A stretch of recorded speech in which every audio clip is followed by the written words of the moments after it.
Hare Krishna everyone. Welcome to my channel. This is Sunny here.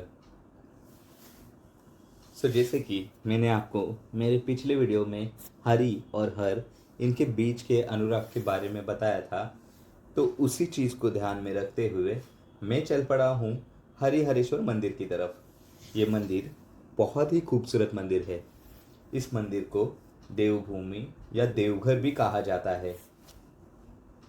पांडवों ने इस जगह पे अपने पूर्वजों का पिंडदान किया था।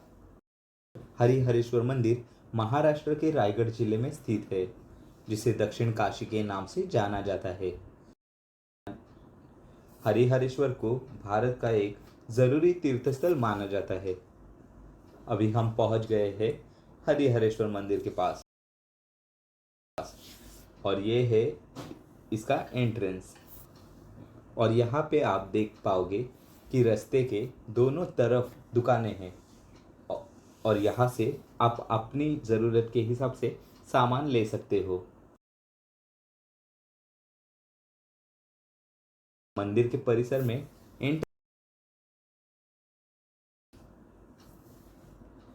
मंदिर प्रशासन द्वारा यहाँ पे सूचना दी गई है कि मंदिर में आने के लिए किस तरह के कपड़े पहनने हैं और किस तरह के नहीं।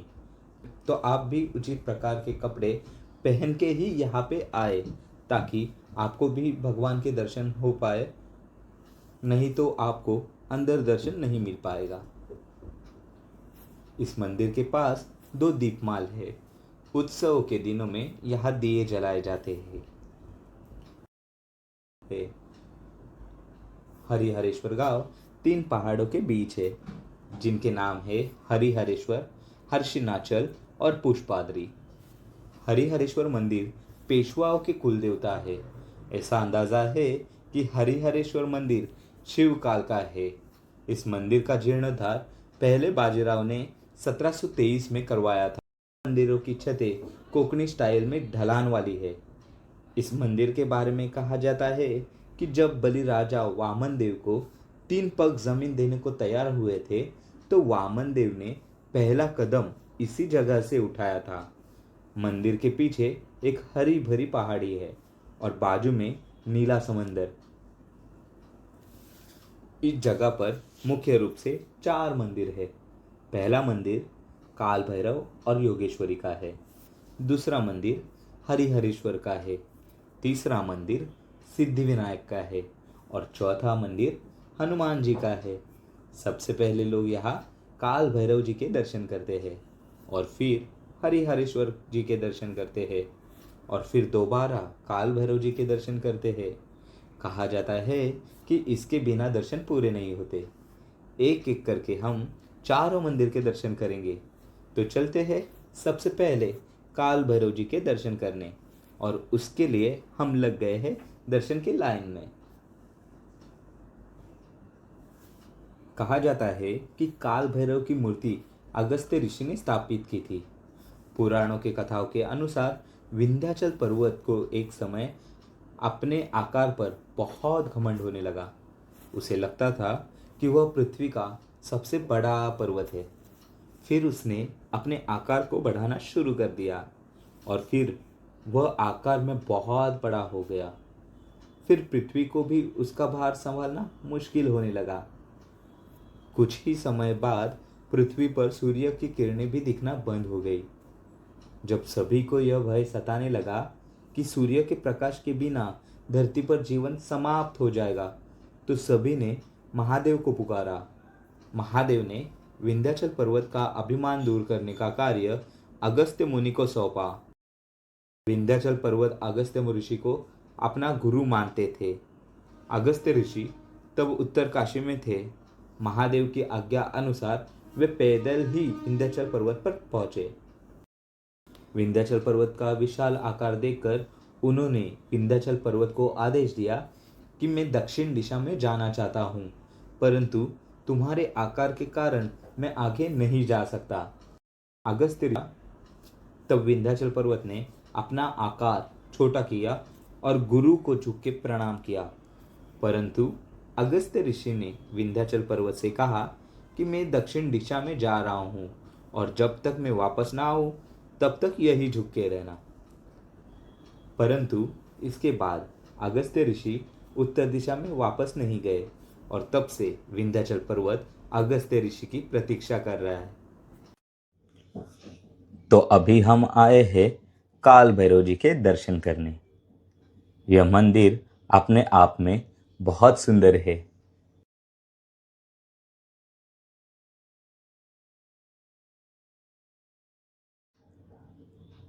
यहाँ के नक्शीदार खंबे सबका ध्यान खींचते हैं। काल भैरव दर्शन के लिए लंबी लाइन लगी थी और हम भी उसी लाइन में लगे थे। काल भैरव महादेव के अवतार है। महादेव ने शतघ्न नाम के 100 मुंह वाले राक्षस को मारने के लिए काल भैरव का अवतार लिया था। शतघ्न नाम के राक्षस को मारने के बाद उन्होंने काल भैरव को वरदान दिया और कहा कि इस जगह पर लोग पहले तुम्हारे दर्शन करेंगे और फिर हरिहरेश्वर के दर्शन करेंगे।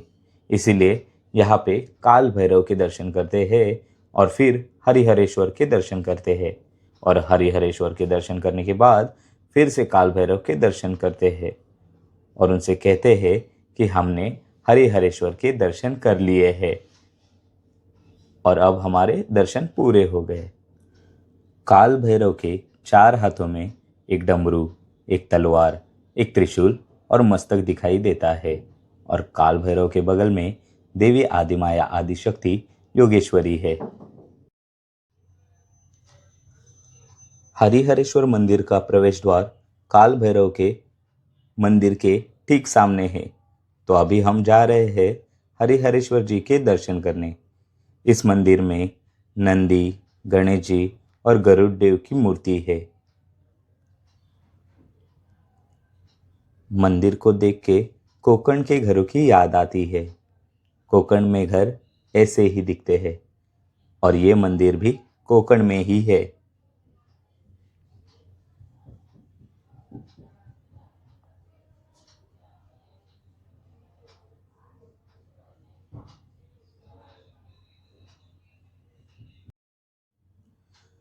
महादेव की विनती मानकर अगस्त्य ऋषि ने हमेशा के लिए उत्तरकाशी छोड़ दी और वो दक्षिण में जाकर बस गए।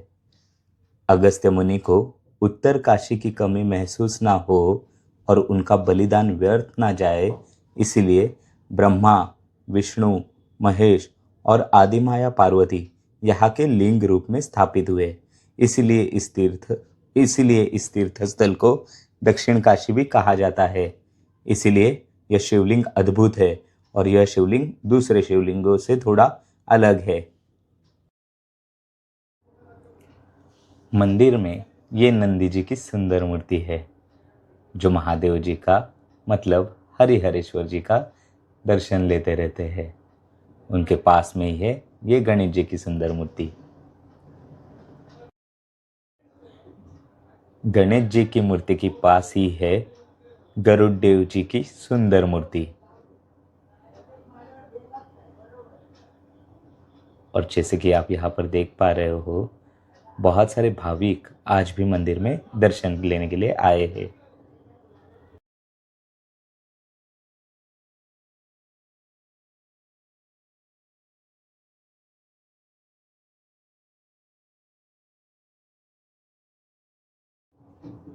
तो अभी हम चलते हैं मंदिर क्षेत्र के तीसरे मंदिर की तरफ, जो कि है मंदिर सिद्धिविनायक जी का। यहाँ पर सिद्धिविनायक जी की सुंदर मूर्ति है।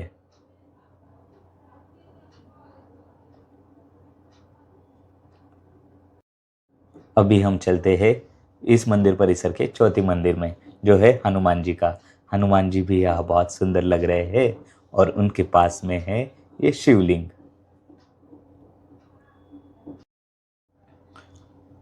अब हम प्रदक्षिणा करने जा रहे हैं। कहा जाता है कि दर्शन करने के बाद आपको पूरे मंदिर परिसर की प्रदक्षिणा करनी पड़ती है, नहीं तो दर्शन पूरे नहीं होते। इसीलिए हम चलते हैं प्रदक्षिणा मार्ग की तरफ।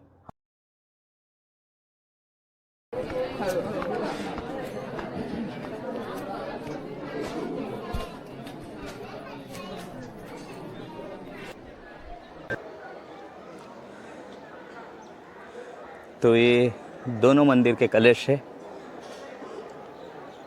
और यहाँ से समंदर है।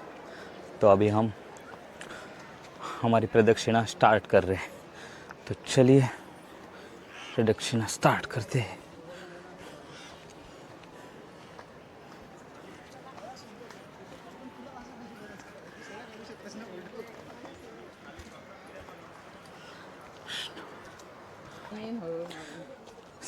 अभी हमने प्रदक्षिणा करना शुरू किया है।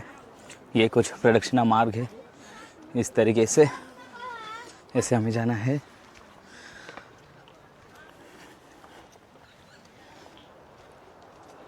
यहाँ पे अरेबियन सी है, शायद आपको दिख नहीं रहा होगा, मैं ऊपर से आपको दिखाने की कोशिश करता हूँ।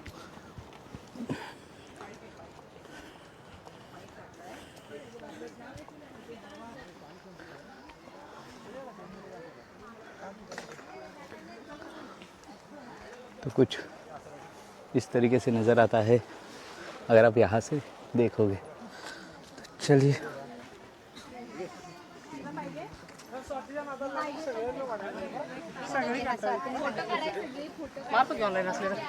ऑनलाइन आहे ना स्कॅनर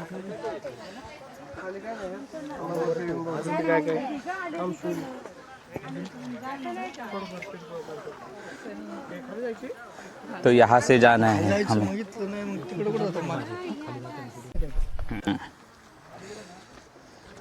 तो ये है प्रदक्षिणा मार्ग। हमें समंदर का जो किनारा है वही पकड़ते पकड़ते आगे चलते जाना है। तो जा रहे हम हमारी प्रदक्षिणा। थोड़े जो यहाँ पर स्टेप्स है उनका कंडीशन इतना अच्छा नहीं है, जिसके वजह से थोड़ा हमें संभल के चलना पड़ रहा है। और मैंने जूते भी नहीं पहने हैं, इसके वजह से थोड़ा और डिफ़िकल्ट हो रहा है।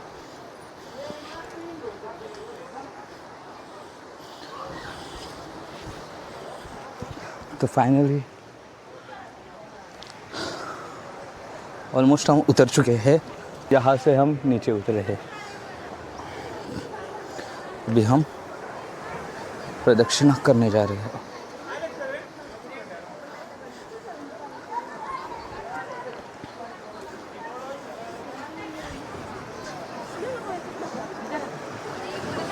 तो ये है समंदर की लहरें।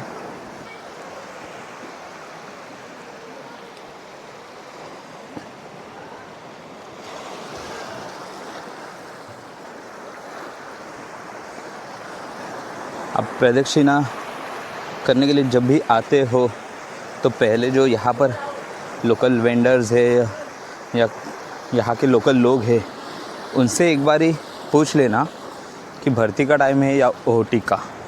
तो जैसे कि अभी हम बाहर से ट्रैवल कर रहे हैं, हमें यहाँ के टाइमिंग के बारे में कुछ आइडिया नहीं है, तो उसी चीज़ से बचने के लिए हमें हमेशा जो लोकल्स है यहाँ पर उनसे पूछना है कि ये समय भर्ती का है या ओटी का।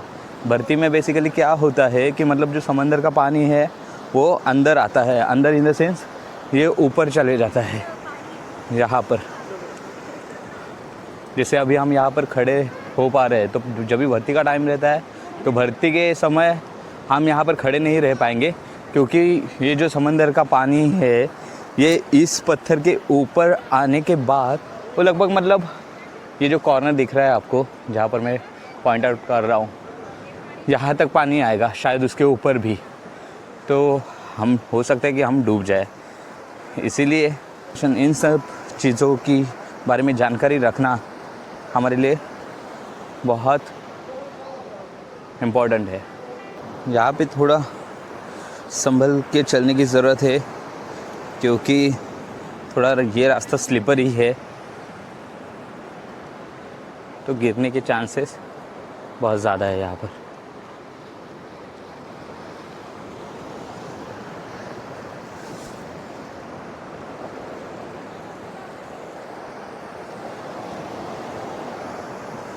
बहुत सारे लोग यहाँ पर दर्शन लेते हैं और भर्ती होने के कारण वो प्रदक्षिणा यहाँ पे कंप्लीट नहीं कर पाते। तो लकीली अभी हम उस समय यहाँ पर आए हैं जो ओटी का टाइम है।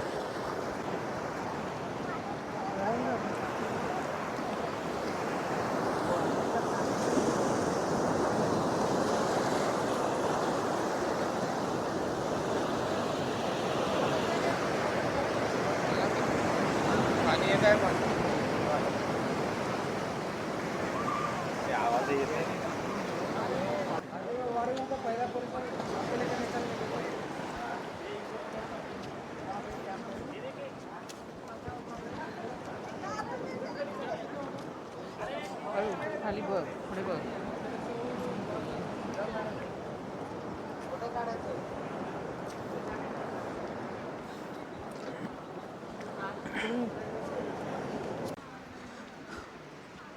इस तरह से हमारी प्रदक्षिणा कंप्लीट हो रही है और ये है यहाँ का बीच।